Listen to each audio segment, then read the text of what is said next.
Hello नमस्कार दोस्तों, स्वागत है आप सभी का एक बार फिर से आपके अपने YouTube channel GK search engine पर। आज के इस वीडियो में हम बात करेंगे राजस्थान करंट अफेयर्स के नवंबर महीने के टॉप 60 इम्पोर्टेंट क्वेश्चन जो आने वाले एग्जाम में यहां से आपको एक क्वेश्चन जरूर देखने को मिल सकता है।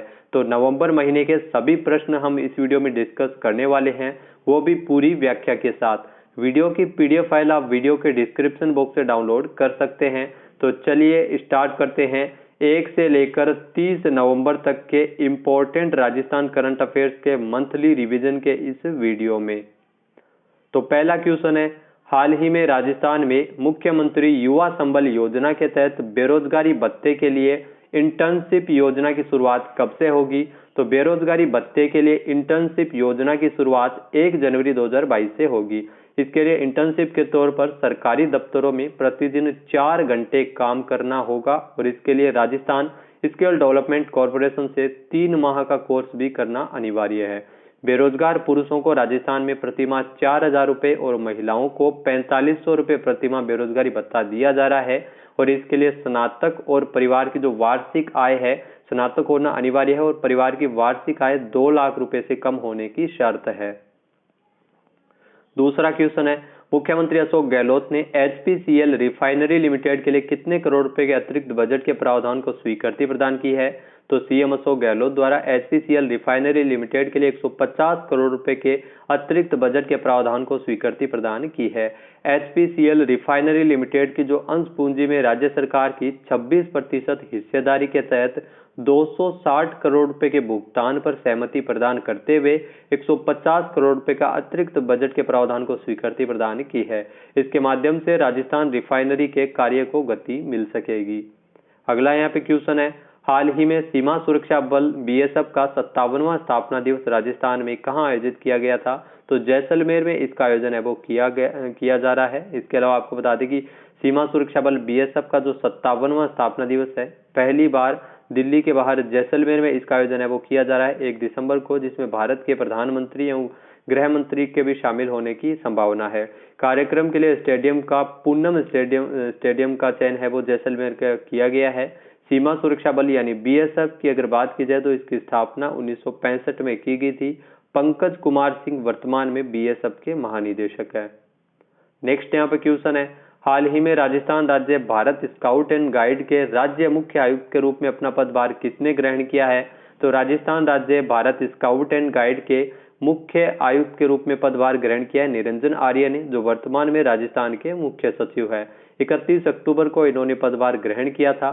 साथ ही साथ इन्होंने बताया कि जो राष्ट्रीय स्तर पर राज्य स्काउट एंड गाइड की पहचान को पुनर्स्थापित किया जाएगा।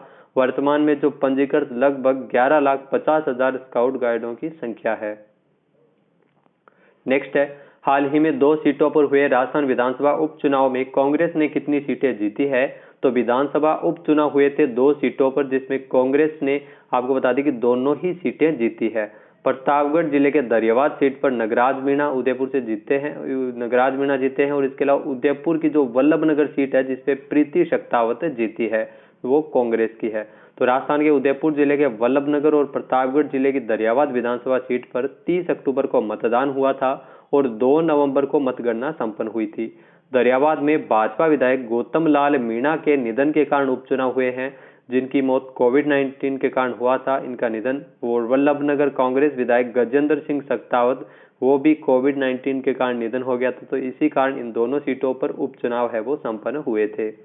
नेक्स्ट यहाँ पे क्वेश्चन है, राजस्थान में कितने आयुर्वेद औषधालयों को हेल्थ एंड वेलनेस सेंटर के तौर पर विकसित किया जाएगा? तो 1000 आयुर्वेद औषधालयों को हेल्थ एंड वेलनेस सेंटर के रूप में विकसित किया जाएगा।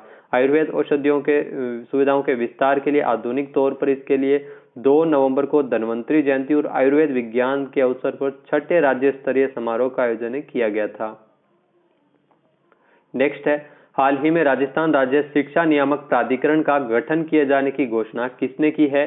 तो सीएम अशोक गहलोत द्वारा इसकी घोषणा की गई है। राजस्थान में उच्च एवं स्कूल शिक्षा के निजी शिक्षण संस्थानों में फीस निर्धारण तथा अन्य समस्याओं के लिए राजस्थान राज्य शिक्षा नियामक प्राधिकरण का गठन किया जाएगा। तो ये इंपॉर्टेंट फैक्ट है। साथ ही साथ ये प्राधिकरण राज्य सरकार के शैक्षणिक संस्थानों में प्रबंधन और अभिभावकों सहित अन्य सभी हितधारकों के हितों पर चर्चा करने के बाद निर्णय लेगा। नेक्स्ट है, हाल ही में राजस्थान के जयपुर में इंटीग्रेटेड आयुष हॉस्पिटल का लोकार्पण किसके द्वारा किया गया था? तो आमजन को बेहतर चिकित्सा सुविधाएं उपलब्ध करवाने के लिए जो आयुर्वेद मंत्री डॉक्टर रघु शर्मा द्वारा 2 नवंबर को जयपुर के प्रतापनगर में एकीकृत आयुष चिकित्सालय का लोकार्पण किया गया था। वर्तमान में चिकित्सा एवं स्वास्थ्य मंत्री कौन है? प्रसादी लाल मीणा। तो पहले रघु शर्मा थे और इन्हीं के द्वारा किया गया था। एकीकृत आयुष चिकित्सालय में आयुर्वेद, होम्योपैथी, यूनानी चिकित्सा सुविधा, सभी प्रकार की सुविधाएं एक ही स्थान पर उपलब्ध हो सकेगी। राज्य सरकार द्वारा राज्य में 6 राजकीय एकीकृत आयुष चिकित्सालयों का निर्माण किया जा रहा है। कहां पर है? अजमेर, भीलवाड़ा, बीकानेर, जयपुर, सीकर और चूरू। अगला क्वेश्चन है, हाल ही में राष्ट्रीय आयुर्वेद दिवस के अवसर पर पोषण के लिए आयुर्वेद थीम पर 2 दिवसीय राष्ट्रीय कार्यक्रम का आयोजन कहां किया गया था? तो जयपुर में जो राष्ट्रीय आयुर्वेद संस्थान जयपुर के द्वारा जो पोषण के लिए आयुर्वेद थीम के विषय के अनुरूप ही स्वास्थ्य एवं उपचार के आयुर्वेदिक जो सिद्धांतों को प्रोत्साहित करने के लिए इस 2 दिवसीय कार्यक्रम का आयोजन है वो जयपुर में किया गया था। छठा राष्ट्रीय आयुर्वेद दिवस है वो 2 नवंबर को मनाया गया था। केंद्रीय आयुष मंत्री सर्बानंद सोनोवाल ने इस कार्यक्रम की अध्यक्षता की थी। आयुष मंत्रालय ने 28 अक्टूबर साल 2016 को पहला राष्ट्रीय आयुर्वेद दिवस मनाया था और 5वां आयुर्वेद दिवस है वो 13 नवंबर 2020 को मनाया गया था। तो ये छठा बनाया गया है 2 नवंबर 2021 को। नेक्स्ट है, राजस्थान में कब से मुख्यमंत्री चिरंजीवी स्वास्थ्य शिविर आयोजित किए जाएंगे? तो आपको बता दें कि 14 नवंबर से शुरू हुए हैं जो 21 मार्च 2022 तक ये चलने वाले हैं। तो मुख्यमंत्री चिरंजीवी स्वास्थ्य शिविर, इन शिविरों में कोविड-19 के कारण प्रभावित तथा अन्य बीमारियों से पीड़ित रोगियों के उपचार की समुचित व्यवस्थाएं की जाएगी। इन शिविरों में सभी प्रकार का टीकाकरण किया जाएगा और 14 नवंबर को पंडित जवाहरलाल नेहरू के जन्म दिवस के अवसर पर इस अभियान की शुरुआत राजस्थान में हुई थी। नेक्स्ट क्वेश्चन है, राजस्थान के किस जिले में भारतीय वायुसेना ने स्वदेशी विकसित स्मार्ट एंटी एयरफील्ड हथियार का संयुक्त रूप से 2 सफलतापूर्वक परीक्षण किया था? तो जैसलमेर में यह सफलतापूर्वक परीक्षण किया गया था। रक्षा मंत्रालय ने 3 नवंबर को जानकारी दी कि जैसलमेर में पोखरण फील्ड फायरिंग रेंज में यह परीक्षण किया गया। यह वेपन एक तरह की मिसाइल है जो जगुआर फाइटर प्लेन में लगता है। इससे पहले रक्षा अनुसंधान एवं विकास संगठन DRDO तथा भारतीय वायुसेना की टीम ने संयुक्त रूप से एरियल प्लेटफॉर्म में स्वदेशी रूप से विकसित लॉन्ग रेंज बम का सफलतापूर्वक परीक्षण किया था। देश में पहली बार उपग्रह नेविगेशन इलेक्ट्रो ऑप्टिकल सेंसर पर आधारित 2 अलग अलग प्रकार के उपकरणों का सफलतापूर्वक परीक्षण किया गया था, जिसमें बम का इलेक्ट्रो ऑप्टिकल सेंसर आधारित उड़ान परीक्षण है वो देश में पहली बार किया गया था। इलेक्ट्रो ऑप्टिकल सेंसर को स्वदेशी रूप से विकसित किया गया है DRDO द्वारा मिलकर। नेक्स्ट क्वेश्चन है, महान क्रांतिकारी तथा स्वतंत्रता सेनानी सागरमल गोपा की जयंती 3 नवंबर को मनाई गई थी और सागरमल गोपा का संबंध राजस्थान के किस जिले से रहा है? तो सागरमल गोपा जिनका जन्म राजस्थान के जैसलमेर में हुआ था, जैसलमेर से संबंधित है। 3 नवंबर को देश भर में इनकी जयंती मनाई गई थी। 3 नवंबर सन 1900 को जैसलमेर में इनका जन्म हुआ था और जैसलमेर में इन्होंने तत्कालीन शासकों की जन विरोधी नीतियों का विरोध किया था।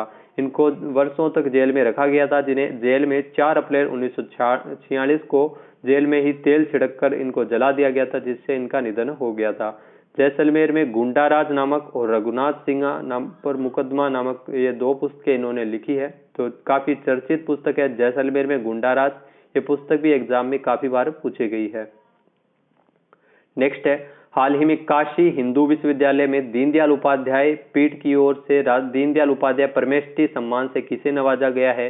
तो कलराज मिश्र जो राजस्थान के राज्यपाल है उनको BHU काशी हिंदू विश्वविद्यालय में दीनदयाल उपाध्याय पीठ की ओर से दीनदयाल उपाध्याय में एकात्म दर्शन सांस्कृतिक चिंतन पर सेमिनार में अलग अलग सम्मान है वो दिए गए थे, जिसमें परमेष्टि सम्मान है वो कलराज मिश्र को दिया गया था।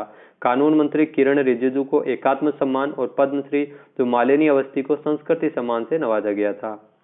नेक्स्ट क्वेश्चन है, हाल ही में राजस्थान में कहां पर दिल्ली के कॉन्स्टिट्यूशनल क्लब की तर्ज पर कॉन्स्टिट्यूशनल क्लब बनाया जाएगा? तो हाल ही में आपको बता दें कि राजस्थान के जयपुर के ज्योति नगर में ये कॉन्स्टिट्यूशनल क्लब है वो नई दिल्ली की तर्ज पर राजस्थान आवासन मंडल की ओर से बनाया जा रहा है। ये 18 महीने में बनकर पूरी तरह से तैयार होगा और इसका जो डिजाइन है वो विश्व स्तरीय रहने वाला है।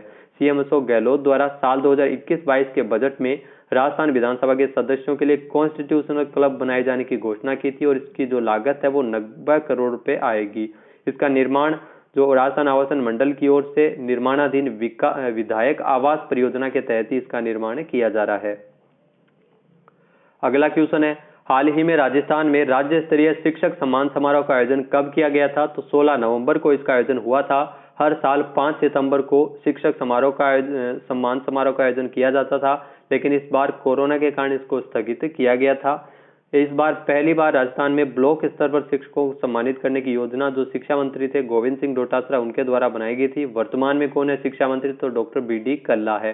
ब्लॉक स्तर पर चयनित होने वाले शिक्षकों को 5,000 रुपये, जिला स्तर पर चयनित होने वाले शिक्षकों को 11,000 रुपये और राज्य स्तर पर सम्मानित होने वाले शिक्षकों को 21,000 रुपये पुरस्कार है वो दिया गया था। राज्य स्तर पर तकरीबन 99 शिक्षकों को, इसके साथ ही 3 उत्कृष्ट विद्यालयों और 3 आदर्श विद्यालयों के संस्था प्रधानों को भी सम्मानित किया गया था। नेक्स्ट है, हाल ही में राजस्थान के किस पूर्व कैबिनेट मंत्री का निधन हुआ है? तो राजस्थान के चूरू जिले के तारानगर से भारतीय जनता पार्टी के पूर्व कैबिनेट मंत्री जय नारायण पूनिया का 7 नवंबर को हार्ट अटैक के कारण निधन हो गया था। इसके अलावा आपको बता दें कि 1977 में सादुलपुर से जनता पार्टी के टिकट पर चुनाव लड़ा था इन्होंने और जीत हासिल की थी, जिसके बाद ये इसी सरकार में सार्वजनिक निर्माण विभाग में मंत्री रहे थे। साल 2013 में भारतीय जनता पार्टी से तारानगर से विधायक चुने गए थे। नेक्स्ट है, हाल ही में फ्रांस की ओर से राजस्थान की किस महिला को बाल विवाह की निरस्त एवं रोकथाम की साहसिक मुहिम हेतु प्रेरणा अवार्ड 2021 से नवाजा गया था? तो सूर्य नगरी जोधपुर के सारथी ट्रस्ट की मैनेजिंग ट्रस्टी और पुनर्वास मनोवैज्ञानिक डॉक्टर कृति भारती को बाल विवाह निरस्त एवं रोकथाम की साहसिक मुहिम चलाने के लिए फ्रांस की जो मल्टीनेशनल कंपनी स्नाइडर इलेक्ट्रिक की ओर से प्रेरणा अवार्ड 2021 से नवाजा गया था। ये राजस्थान से एकमात्र एक्टिविस्ट है डॉक्टर कृति भारती जिनको एक प्रेरणा अवार्ड है वो दिया गया था। देश भर से केवल 3 महिलाओं को ही इसके लिए चुना गया था, तो ये आप ध्यान रख सकते हैं। कृति भारती ने अब तक 43 से अधिक जोड़ों के बाल विवाह निरस्त करवाए हैं और 1500 से अधिक बाल विवाह रुकवाए हैं। नेक्स्ट है, हाल ही में 14वें Jaipur international film festival JIFF 2022 का आयोजन कब किया जाएगा? तो जिफ 2022 का आयोजन है जो 14वां जयपुर इंटरनेशनल फिल्म फेस्टिवल 7 से लेकर 11 जनवरी 2022 में इसका आयोजन है वो होगा। जिफ 2022 के लिए दुनिया भर के 82 देशों की लगभग 1500 फिल्मों के आवेदन मिले थे। जिफ आयोजन समिति ने इसमें से 10 श्रेणियों में नामांकित फिल्मों की जो पहली सूची जारी की थी, जिसमें 52 देशों की 182 फिल्मों को स्थान दिया गया था। नेक्स्ट है, हाल ही में राजस्थान में 12वां श्रीफल पत्रकारिता समारोह का आयोजन है वो 7 नवंबर को कहां किया गया था? तो राजस्थान के डूंगरपुर जिला के भिलूड़ा में 7 नवंबर को 12वां श्रीफल पत्रकारिता समारोह का आयोजन किया गया था, जिसमें दैनिक जागरण की धनबाद इकाई के संपादकीय प्रभारी डॉक्टर चंदन शर्मा समेत 6 पत्रकारों को सम्मानित किया गया था। नेक्स्ट है, हाल ही में विधानसभा के कामकाज के बारे में अवगत करवाने के लिए राजस्थान विधानसभा में पहली बार विशेष बाल सत्र कब आयोजित किया गया था? तो ध्यान रखना 14 नवंबर को इसका आयोजन हुआ था। राजस्थान देश की पहली ऐसी विधानसभा है जहां बाल सत्र का आयोजन है वो किया गया था, विधानसभा सत्र की तर्ज पर ही, जिसमें बच्चों द्वारा इसका संचालन किया गया था। बाल दिवस और देश के पहले प्रधानमंत्री पंडित जवाहरलाल नेहरू की जयंती के अवसर पर इस सत्र का संचालन राष्ट्रमंडल संसदीय संघ की राजस्थान शाखा के तत्वावधान में विधानसभा में आयोजित किया गया था। जनता से जुड़े मुद्दों को उठाने के लिए मुख्यमंत्री, विधानसभा अध्यक्ष, विपक्ष के नेताओं की भूमिका में बच्चे ही इसमें नजर आए थे। लोकसभा अध्यक्ष ओम बिड़ला द्वारा इसका शुभारंभ किया गया था। नेक्स्ट है, हाल ही में राजस्थान के किस जिले के दीपक चौधरी का बास्केटबॉल खेल में सीनियर भारतीय टीम में चयन हुआ है? तो राजस्थान के भीलवाड़ा से है दीपक चौधरी, जिनका बास्केटबॉल खेल में सीनियर टीम भारतीय टीम में इनका चयन है वो किया गया है। दीपक चौधरी जो 15 से लेकर 19 नवंबर तक बांग्लादेश में आयोजित होने वाली दक्षिणी एशियाई बास्केटबॉल चैंपियनशिप में भारत का प्रतिनिधित्व करने वाले हैं। नेक्स्ट क्वेश्चन है, हाल ही में राजस्थान में सामाजिक लेखा परीक्षा जवाबदेही एवं पारदर्शिता सोसाइटी की वेबसाइट का लोकार्पण किसने किया था? तो सामाजिक लेखा परीक्षा जवाबदेही पारदर्शिता सोसाइटी की जो वेबसाइट है उसका लोकार्पण मुख्य सचिव निरंजन आर्य द्वारा 9 नवंबर को किया गया था। सामाजिक लेखा परीक्षा जवाबदेही और पारदर्शिता सोसाइटी SSAAT, जिसका मुख्य उद्देश्य राजस्थान में सामाजिक अंकेक्षण प्रक्रियाओं को मजबूत और गहन रूप से प्रभावी बनाने की दिशा में कार्य करना है। नेक्स्ट है, हाल ही में राजस्थान राज्य विधिक सेवा प्राधिकरण का कार्यकारी अध्यक्ष किसे नियुक्त किया गया है? तो राजस्थान सरकार ने अधिसूचना जारी करते हुए राजस्थान उच्च न्यायालय जोधपुर के जो न्यायाधिपति मनिंद्र मोहन श्रीवास्तव को राजस्थान राज्य विधिक सेवा प्राधिकरण का कार्यकारी अध्यक्ष नियुक्त किया गया है। अक्टूबर 2021 में राजस्थान राज्य विधिक सेवा प्राधिकरण के अध्यक्ष जस्टिस संगीत राज लोढ़ा है वो सेवानिवृत्त भी हुए थे। नेक्स्ट है, राजस्थान के किस जिले में मानक उत्पादों और ग्राहक जागरूकता के लिए राजस्थान के क्लब की शुरुआत की गई है? तो जयपुर में जो भारतीय मानक ब्यूरो जयपुर की जो शाखा कार्यालय प्रथम की ओर से राजस्थान में पहले स्टैंडर्ड क्लब की शुरुआत की गई है। मणिपाल यूनिवर्सिटी जयपुर के राजस्थान के जो पहले स्टैंडर्ड क्लब की शुरुआत है वो वैश्विक गुणवत्ता दिवस 11 नवंबर के अवसर पर स्टूडेंट्स की सीधी भागीदारी से जुड़े इस क्लब को शुरू किया गया था। नेक्स्ट है, हाल ही में राजस्थान राज्य पर्यटन विभाग द्वारा बूंदी उत्सव का आयोजन कब किया जाएगा? तो आपको बता दें कि बूंदी उत्सव का आयोजन किया गया था 22 एवं 23 नवंबर को राजस्थान राज्य पर्यटन विभाग की ओर से। बूंदी जिले का नाम है, बूंदी का नाम बूंदा सिंह मीणा से मिला था। राजस्थान के हाड़ौती क्षेत्र में स्थित बूंदी शहर में मनाए जाने वाले ये उत्सव जो प्रदेश की संस्कृति से रूबरू होने का ये अच्छा जरिया है। हर साल नवंबर के महीने में हिंदू कैलेंडर के अनुसार कार्तिक माह में हाड़ौती में क्षेत्र में ये बूंदी उत्सव का आयोजन है वो किया जाता है। नेक्स्ट है, हाल ही में राजस्थान टोक्यो पैरालंपिक के सिल्वर मेडलिस्ट देवेंद्र झाझड़िया को किस राज्य सरकार द्वारा सम्मानित किया गया था? तो राजस्थान के चूरू जिले के अंतर्राष्ट्रीय स्तर के जेवलिन स्टार और टोक्यो पैरालंपिक के सिल्वर मेडलिस्ट देवेंद्र झाझड़िया जिनको उत्तर प्रदेश सरकार की ओर से सम्मानित किया गया था। मेरठ में आयोजित कार्यक्रम में 1.5 करोड़ रुपए की पुरस्कार राशि देकर इनको सम्मानित किया गया था। मुख्यमंत्री योगी आदित्यनाथ ने झाझड़िया को ये इनामी राशि प्रदान की थी। टोक्यो पैरालंपिक में इन्होंने आपको बता दें कि जो भारत का प्रतिनिधित्व करते हुए सिल्वर मेडल जीता था। 24 से लेकर 5 सितंबर तक 24 अगस्त से लेकर 5 सितंबर तक टोक्यो पैरालंपिक का आयोजन है वो जापान के टोक्यो में किया गया था। नेक्स्ट क्वेश्चन है, हाल ही में साल 2021 का कन्हैयालाल सेठिया राजस्थानी भाषा सेवा सम्मान किसे प्रदान किया गया था? तो साल 2021 का कन्हैयालाल सेठिया राजस्थानी भाषा सेवा सम्मान है वो अमी संस्थान उदयपुर के अध्यक्ष डॉक्टर शिवदान सिंह राणावत जोलावास को प्रदान किया गया था। 11 नवंबर को साहित्य अकादमी नई दिल्ली और मरुदेश संस्थान सुजानगढ़ के संयुक्त तत्वावधान में चूरू जिले के महात्मा गांधी राजकीय विद्यालय भीमसर में आयोजित इस कार्यक्रम में ग्राम लोक और कन्हैयालाल सेठिया राजस्थानी भाषा सेवा सम्मान है वो दिया गया था तो एमई संस्थान उदयपुर के अध्यक्ष डॉक्टर शिवदान सिंह राणावत को। नेक्स्ट यहाँ पे क्वेश्चन है, हाल ही में 13 नवंबर को राजस्थान के किस खिलाड़ी को मेजर ध्यानचंद खेल रत्न पुरस्कार से सम्मानित किया गया था? तो नेशनल स्पोर्ट्स अवार्ड कमेटी के द्वारा मेजर ध्यानचंद खेल रत्न पुरस्कारों के लिए इस बार भारत से कुल 12 खिलाड़ियों को चुना गया था जिसमें राजस्थान के 2 पैरालंपिक खिलाड़ी भी शामिल है। अवनी लेखरा और कृष्णा नागर भी ये शामिल थे जिन्हें 13 नवंबर को राष्ट्रपति रामनाथ कोविंद द्वारा मेजर ध्यानचंद खेल रत्न पुरस्कार दिया गया था। अवनी लेखरा ने टोक्यो पैरालंपिक में शूटिंग में गोल्ड मेडल जीतकर देश का नाम रोशन किया था। वहीं कृष्णा नागर ने बैडमिंटन में M6 कैटेगरी में गोल्ड मेडल हासिल किया था। दोनों खिलाड़ी राजस्थान के जयपुर से हैं और इतिहास में पहली बार है जब एक साथ राजस्थान के 2 पैरालंपिक खिलाड़ियों को खेल रत्न पुरस्कार है वो दिया गया था। मेजर ध्यानचंद खेल रत्न पुरस्कार जो देश में सबसे बड़ा खेल अवार्ड है पहले है पूर्व प्रधानमंत्री राजीव गांधी के नाम पर दिया जाता था। हाल ही में नरेंद्र मोदी सरकार ने इसका नाम बदलकर मेजर ध्यानचंद खेल रत्न अवार्ड है वो कर दिया है। नेक्स्ट है, हाल ही में दुबई एक्सपो के भारतीय पवेलियन में जो राजस्थान पवेलियन का उद्घाटन कब किया गया था? 13 नवंबर को दुबई एक्सपो में भारत पवेलियन में राजस्थान पवेलियन का उद्घाटन किया गया था जो राजस्थान के शहरी विकास एवं आवास मंत्री शांति धारीवाल, उद्योग मंत्री प्रसादी लाल मीणा और उद्योग राज्य मंत्री अर्जुन सिंह बामणिया की अध्यक्षता में ये अगुवाई में राजस्थान सरकार का एक प्रतिनिधि मंडल है वो राज्य में निवेश आकर्षित करने के लिए इस एक्सपो में भाग ले रहा था। 18 नवंबर तक चले इस कार्यक्रम में उद्योग एवं वाणिज्य विभाग सहित विभिन्न विभागों के वरिष्ठ अधिकारी भी शामिल रहे थे। जो 24 से लेकर 25 जनवरी 2022 को होने वाले इन्वेस्ट राजस्थान समिट के लिए इसमें निवेशकों को आमंत्रित करने के लिए एक राजस्थान पवेलियन का उद्घाटन है वो दुबई एक्सपो के दौरान किया गया था 13 नवंबर को। नेक्स्ट है, हाल ही में राजस्थान सरकार की ओर से कब से जयपुर के जवाहर कला केंद्र में नाइट स्काई टूरिज्म शुरू हुआ है? तो आपको बता दें कि विज्ञान एवं प्रौद्योगिकी विभाग तथा राजस्थान सरकार की ओर से 12 नवंबर से जयपुर के जवाहर कला केंद्र में नाइट स्काई टूरिज्म है वो शुरू किया गया था जहां पर खगोलीय पिंडों, ग्रहों और सितारों का अवलोकन करवाया गया था वो भी टेलीस्कोप के माध्यम से।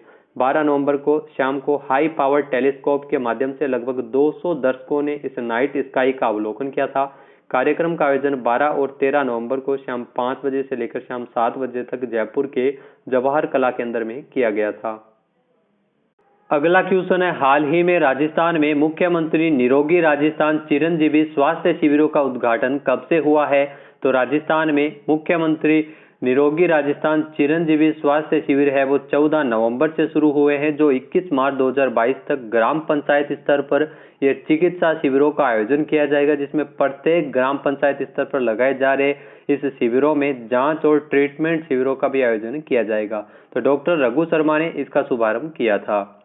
अगला क्वेश्चन है, हाल ही में प्रदेश में शिक्षा के क्षेत्र में उत्कृष्ट कार्य करने वाले कितने शिक्षकों को मुख्यमंत्री अशोक गहलोत द्वारा सम्मानित किया गया था? तो 16 नवंबर को जयपुर के बिड़ला ऑडिटोरियम में शिक्षक सम्मान समारोह का आयोजन किया गया था, जहां 99 शिक्षकों को मुख्यमंत्री अशोक गहलोत द्वारा सम्मानित किया गया था। हर साल 5 सितंबर को होता है, लेकिन कोविड-19 के कारण उस समय ये कार्यक्रम नहीं आयोजित हो पाया था। अब 16 नवंबर को 99 शिक्षकों को प्रदेश में शिक्षा के स्तर पर राज्य स्तर पर सम्मानित किया गया था। अगला क्वेश्चन है, हाल ही में राजस्थान लोक सेवा आयोग अजमेर में सचिव के रूप में किसे नियुक्त किया गया है? तो राजस्थान लोक सेवा आयोग आरपीएससी द्वारा जो सचिव के रूप में हरजी लाल अटल को नियुक्त किया गया है, जो वर्तमान में सचिव बने हैं राजस्थान लोक सेवा आयोग में।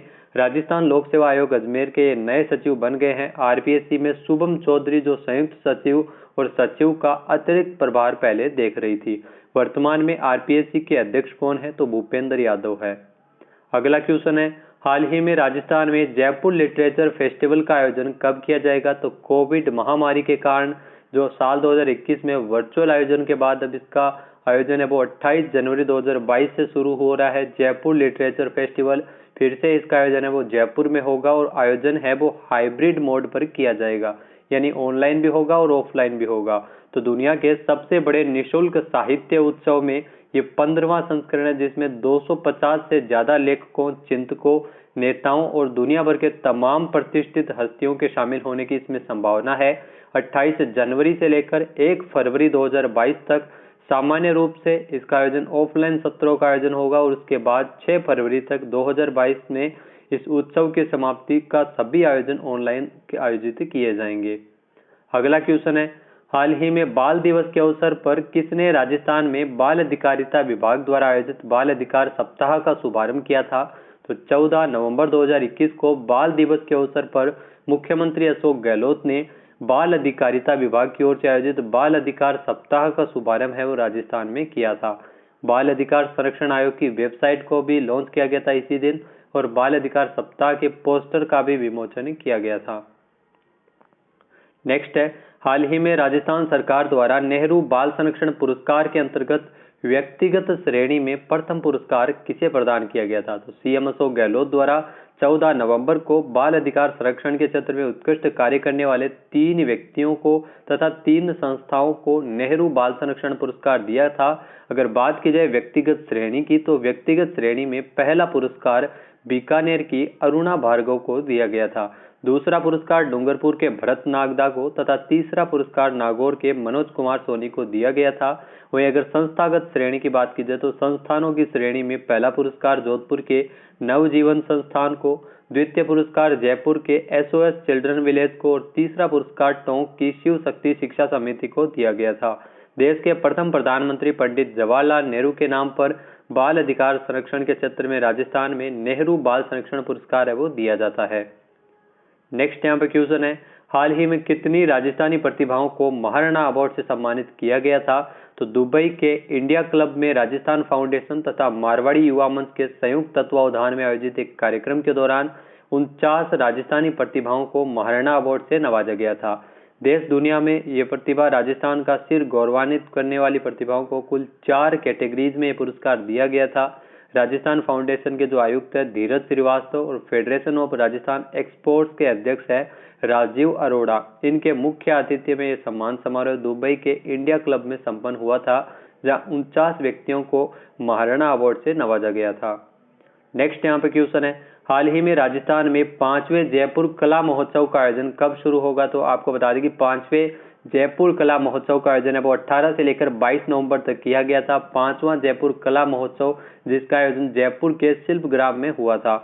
इस 5 दिवसीय जयपुर कला महोत्सव का उद्घाटन उसमें जो संस्कृत शिक्षा मंत्री डॉक्टर सुभाष गर्ग द्वारा किया गया था। राजस्थान सहित 6 राज्यों के कलाकारों की कला का यहाँ पर प्रदर्शन किया गया था। नेक्स्ट यहाँ पे क्वेश्चन है, राजस्थान के किस जिले में स्थित जैन तीर्थ स्थलों में शुमार चंद्रोदय तीर्थ क्षेत्र चांदखेड़ी में अंतर्राष्ट्रीय स्तर का पंच कल्याणक महोत्सव आयोजित किया गया था? तो आपको किया जाएगा। तो आपको बता दें कि देश के प्रमुख जैन तीर्थ स्थलों में शुमार चंद्रोदय तीर्थ क्षेत्र चांदखेड़ी में 14 से लेकर 19 दिसंबर 2021 तक अंतर्राष्ट्रीय स्तर का ये पंच कल्याणक महोत्सव है वो आयोजित किया जाएगा। चांदखेड़ी राजस्थान के झालावाड़ में स्थित एक छोटा सा गांव है जहां ऋषभ देव जी का प्राचीन मंदिर है जो जैन धर्म के प्रथम तीर्थंकर थे। चांदखेड़ी में 263 वर्षों बाद ऐतिहासिक पंच कल्याणक महोत्सव का आयोजन किया जा रहा है। नेक्स्ट यहाँ पे क्वेश्चन है, हाल ही में राष्ट्रीय स्तर की किस प्रतियोगिता के मैचों की मेजबानी का राजस्थान को 60 साल बाद मौका मिला है? तो आपको बता दें कि खेल की सबसे बड़ी राष्ट्रीय प्रतियोगिता संतोष ट्रॉफी के मैचों की मेजबानी करने का राजस्थान को 60 साल बाद अवसर मिला है। तो ये संतोष ट्रॉफी है वो फुटबॉल के लिए संबंधित है, फुटबॉल से संबंधित है। संतोष ट्रॉफी अखिल भारतीय फुटबॉल महासंघ की ओर से आयोजित सीनियर पुरुष राष्ट्रीय प्रतियोगिता है जो आजादी से पूर्व 1941 से होती आ रही है। पिछले 80 सालों में इतिहास में ये संतोष ट्रॉफी का 75वां संस्करण है। राजस्थान में सीनियर पुरुष प्रतियोगिता का आयोजित करने का दूसरा मौका रहेगा। संतोष ट्रॉफी के पश्चिमी जोन के मुकाबले जयपुर शहर की एक निजी यूनिवर्सिटी में 1 से लेकर 5 दिसंबर तक खेले जाएंगे। नेक्स्ट है, हाल ही में भारत सरकार ने स्वच्छता सर्वेक्षण 2021 की रैंकिंग जारी की है। राजस्थान के जयपुर हेरिटेज नगर निगम का कौन सा स्थान रहा है? तो जयपुर हेरिटेज नगर निगम को 32वां स्थान दिया गया है। वहीं जयपुर ग्रेटर की बात की जाए तो जयपुर ग्रेटर को 36वां स्थान मिला है। भारत सरकार की ओर से स्वच्छता सर्वेक्षण 2021 की रैंकिंग जारी कर दी गई है और ध्यान रखना पूरे देश में इंदौर है वो सबसे स्वच्छता में नंबर 1 पर रहा है। लगातार 5वें साल इंदौर है वो नंबर 1 पर कायम है। जयपुर नगर निगम हेरिटेज जो 3482 अंकों के साथ 32वें स्थान पर रहा था, जहां साल 2020 में यह 28वें स्थान पर था। नेक्स्ट क्वेश्चन है, हाल ही में पॉपुलेशन फर्स्ट संस्था की ओर से 11वें लाडली मीडिया अवार्ड से किसे नवाजा गया है? तो 11वें लाडली मीडिया अवार्ड से सिकंदर पारिक को नवाजा गया जो राजस्थान पत्रिका से संबंधित है। तो इनको लाडली मीडिया अवार्ड से सम्मानित किया गया है। लैंगिक समानता के क्षेत्र में कार्य करने वाली प्रतिष्ठित संस्था पॉपुलेशन फर्स्ट द्वारा लाडली मीडिया अवार्ड 2021 की घोषणा 19 नवंबर को की गई थी। पॉपुलेशन फर्स्ट और UNFPA के संयुक्त तत्वावधान में आयोजित वर्चुअल कार्यक्रम में सिकंदर पारिक को यह पुरस्कार दिया गया था। नेक्स्ट है, हाल ही में ब्रिटिश सेफ्टी काउंसिल की ओर से करवाए गए व्यावसायिक स्वास्थ्य और सुरक्षा ऑडिट में हिंदुस्तान जिंक की किस इकाई को 5 स्टार रेटिंग मिली है? तो हिंदुस्तान जिंक की देबारी उदयपुर और चंदेरिया चित्तौड़गढ़ इन दोनों इकाइयों को 5 स्टार रेटिंग है वो मिली है। ब्रिटिश सेफ्टी काउंसिल की ओर से व्यावसायिक स्वास्थ्य और सुरक्षा ऑडिट का सर्वे करवाया गया था जिसमें राजस्थान में कार्यरत हिंदुस्तान जिंक की दोनों ही इकाइयों को 5 स्टार रेटिंग मिली है। इन इकाइयों ने सुरक्षा प्रथाओं को लागू करने के लिए बेस्ट प्रैक्टिसेज लागू की है। व्यावसायिक स्वास्थ्य और सुरक्षा ऑडिट के बाद 5 स्टार रेटिंग का पुरस्कार एक उत्कृष्ट उपलब्धि और सक्रिय संगठन का प्रतीक है। हिंदुस्तान जिंक जो राजस्थान में खनन का कार्य करने वाली एक प्रतिष्ठित कंपनी है। नेक्स्ट है, हाल ही में राजस्थान में 21 नवंबर 2021 को संपन्न हुए शपथ ग्रहण समारोह के दौरान कितनी महिला कैबिनेट मंत्रियों ने शपथ ली थी? तो 21 नवंबर 2021 को जो राजस्थान का कैबिनेट विस्तार हुआ था जिसमें 11 कुल कैबिनेट मंत्रियों ने और 4 राज्य मंत्रियों ने शपथ ली थी जिसमें 2 महिला कैबिनेट मंत्रियों ने शपथ ली थी। कौन कौन थी? तो ममता भूपेश जो सिकराय दौसा विधानसभा क्षेत्र से विधायक है, जो पहले राज्य मंत्री थी फिर इन्हें प्रमोट करते हुए कैबिनेट मंत्री बनाया गया है। शकुंतला रावत जो बानसूर अलवर विधानसभा सीट से विधायक है, इनको नए चेहरे के रूप में कैबिनेट मंत्री के रूप में शामिल किया गया है। तो गहलोत कैबिनेट में 15 नए मंत्रियों ने शपथ ली थी 21 नवंबर को, जिसमें 11 कैबिनेट मंत्री थे और 4 राज्य मंत्री हैं। वर्तमान में अगर आपको ध्यान में रखना हो तो टोटल 30 मंत्री बनाए गए हैं। 30 मंत्री ही बन सकते हैं राजस्थान में। कुल 200 सीटों का 15% है वो मंत्री बनाए जा सकते हैं, जिसमें आपको बता दें कि 30 में से 20 मंत्री है वो कैबिनेट मंत्री है और 10 मंत्रियों को राज्य मंत्री बनाया गया है वर्तमान में। नेक्स्ट है, हाल ही में राजस्थान के किस जिले से प्रागैतिहासिक कालीन शैल चित्र खोजे गए हैं? तो राजस्थान के भीलवाड़ा के बिजोलिया से ये प्रागैतिहासिक कालीन शैल चित्रों की खोज है वो की गई है। किसान आंदोलन की वजह से आपने बिजोलिया का नाम जरूर सुना होगा। जो आपको बता दें कि बिजोलिया में प्रागैतिहासिक कालीन शैल चित्र खोजे गए हैं। पूरे विश्व में प्रागैतिहासिक काल में आदि मानव की ओर से गुहिकाओं और शिलाखंडों पर की गई चित्रकारी के अवशेष मिलते रहे हैं और भारत में भी अनेक राज्यों में ऐसे शैल चित्र मिले हैं। पुरातात्विक नजर से देखें तो बिजोलिया में आदि मानव के बनाए गए शैल चित्रों का पाया जाना काफी अहम बात है और यहाँ पर पाए गए ब्राह्मी लिपि में लिखे गए जो चित्रित हस्तलेख संभवतः 3वीं से लेकर 5वीं शताब्दी के हो सकते हैं।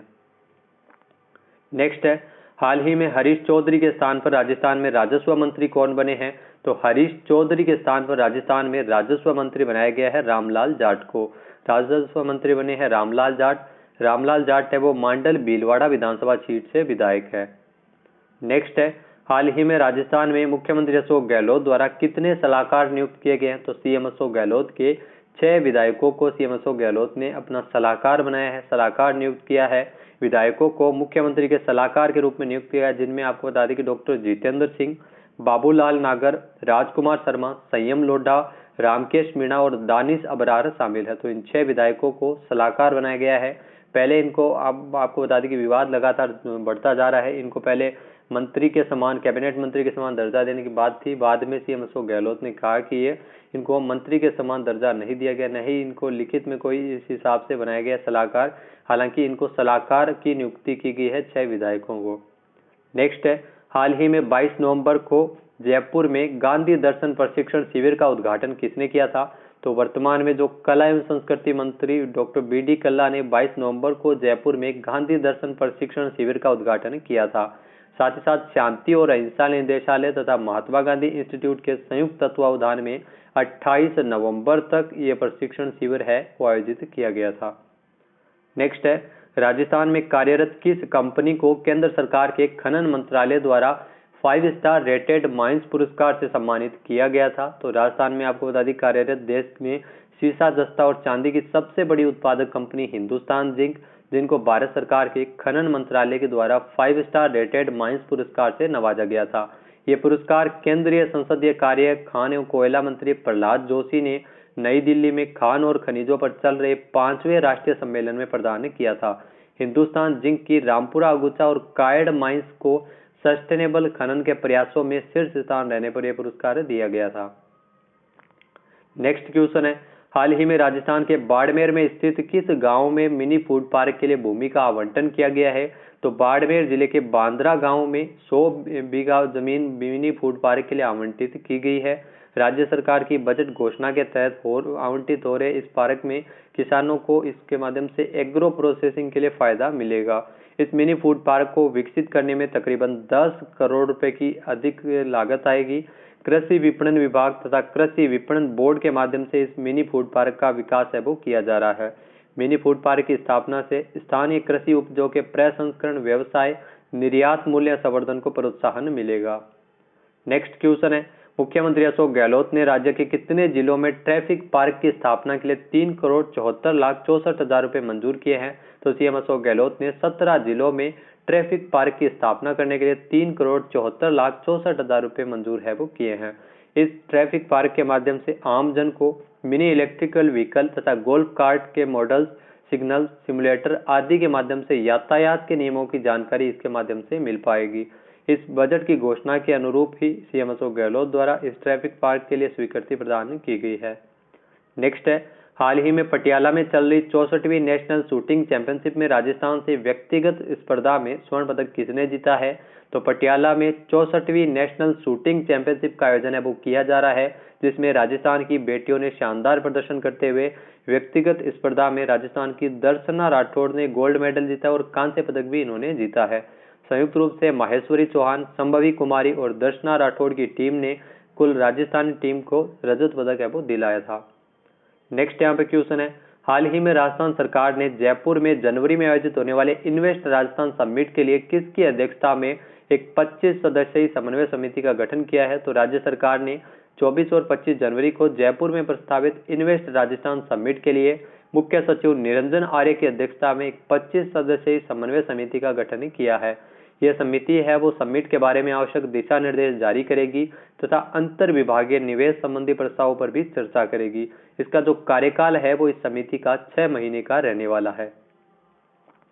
नेक्स्ट क्वेश्चन है, हाल ही में बीएसएफ ने पहली बार 5 दिसंबर 2021 को 57वां स्थापना दिवस हेतु किस जिले को चुना है? तो दिसंबर में आपको बता दें कि जो बीएसएफ का स्थापना दिवस मनाया जा रहा है 5 दिसंबर 2021 को, ये स्थापना दिवस समारोह है जिसका आयोजन है वो बीएसएफ द्वारा पहली बार दिल्ली से बाहर जैसलमेर में इसका आयोजन है वो किया जाएगा। तो 57वां स्थापना दिवस बीएसएफ के द्वारा इसका आयोजन है वो जैसलमेर में किया जा रहा है। जैसलमेर के शहीद पूनम सिंह स्टेडियम में एक कार्यक्रम आयोजित होगा। सीमा सुरक्षा बल यानी बीएसएफ की स्थापना 1965 में की गई थी। तब से लेकर पिछले साल तक स्थापना दिवस समारोह है वो दिल्ली में ही आयोजित किया जा रहा है, लेकिन पहली बार इस कार्यक्रम को आजादी के अमृत महोत्सव कार्यक्रम के तहत दिल्ली के बाहर जैसलमेर में इसका आयोजन करने का निर्णय लिया गया है। अगला क्वेश्चन है, हाल ही में राजस्थान के किस व्यक्ति को राष्ट्रीय गोपाल रत्न पुरस्कार प्रदान किया गया है? तो राजस्थान से आपको बता दें कि स्वदेशी नस्लों से डेयरी व्यवसाय को करने वाले राजस्थान के प्रगतिशील डेयरी किसान सुरेंद्र अवाना तथा जो जयपुर से संबंधित है, और इसके अलावा सर्वश्रेष्ठ कृत्रिम गर्भाधान टेक्नीशियन राजेश बागड़ा को राष्ट्रीय गोपाल रत्न पुरस्कार वो प्रदान किया गया है। राष्ट्रीय डेयरी विकास बोर्ड आनंद गुजरात की ओर से 26 नवंबर को आयोजित कार्यक्रम के दौरान केंद्रीय पशुपालन मत्स्य एवं डेयरी मंत्रालय की ओर से राष्ट्रीय गोकुल मिशन योजना के तहत ये पुरस्कार दिए गए थे। अगला क्वेश्चन है, हाल ही में राजस्थान के किस जिले में भारतीय सेना द्वारा दक्षिण शक्ति नामक एक युद्धाभ्यास का आयोजन किया गया है? तो 26 नवंबर को राजस्थान के जैसलमेर में दक्षिण शक्ति नामक एक युद्धाभ्यास का वैलिडेशन पार्ट आयोजन किया गया था, जिसमें अभी तक की हुई वार ड्रिल के अंतिम चरण को सीनियर कमांडर्स के सामने प्रदर्शित किया गया था। 25 नवंबर को खुद थल सेना प्रमुख जनरल एम नरवणे भी इस युद्धाभ्यास का हिस्सा रहे थे और जैसलमेर पहुंचे थे। दक्षिण शक्ति नामक इस युद्धाभ्यास में तकरीबन 30,000 से अधिक सैनिकों और पुलिसकर्मियों ने इसमें हिस्सा लिया था। नेक्स्ट क्वेश्चन है, हाल ही में राजस्थान की किस महिला ने श्रीनगर से कन्याकुमारी तक 4000 किलोमीटर तक की दूरी महिला वर्ग में सबसे कम समय में दौड़कर तय करते हुए इन्होंने वर्ल्ड रिकॉर्ड बनाया है? तो राजस्थान के अजमेर की अल्ट्रा रनर सूफिया खान ने अपने नाम एक वर्ल्ड रिकॉर्ड किया है। कश्मीर से लेकर कन्याकुमारी तक दौड़ने वाली ये पहली भारतीय महिला है।